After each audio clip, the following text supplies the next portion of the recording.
Morning teenager nde tukubwirira mlengalenga akuti mwamba mwete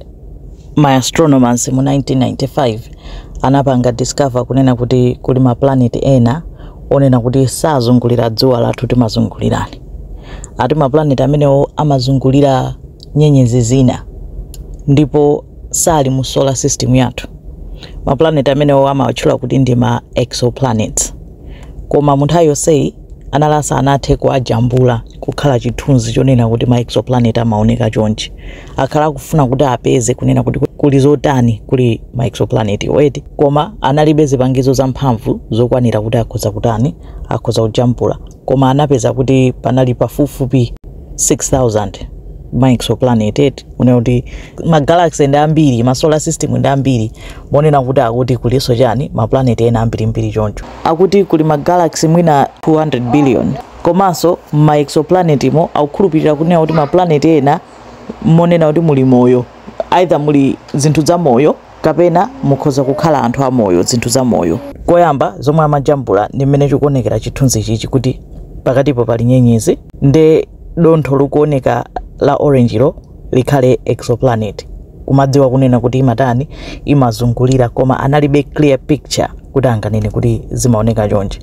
nde apapa chifukwa cha telescope ya mphamvu kwambiri yomwe anapanga icha amaitcha James Webb Space Telescope ndi telescope cha mphamvu kwambiri chachikulu anachita chimangira malo ache oti azitha kuona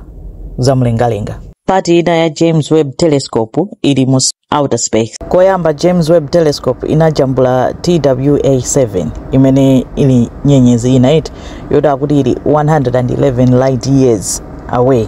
kutali kwake ndi Earth yathu inoiti koma samatha kuiona bwinobwino mpaka na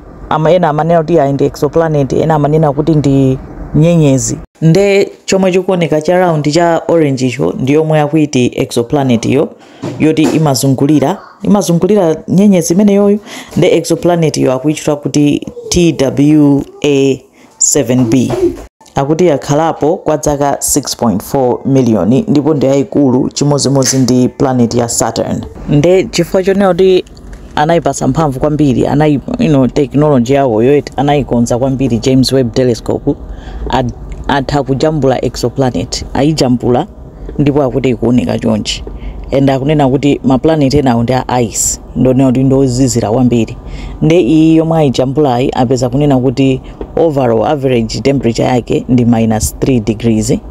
ndi ngozizira kwambiri. Imeneyo ndi update ya zomwe James Webb Telescope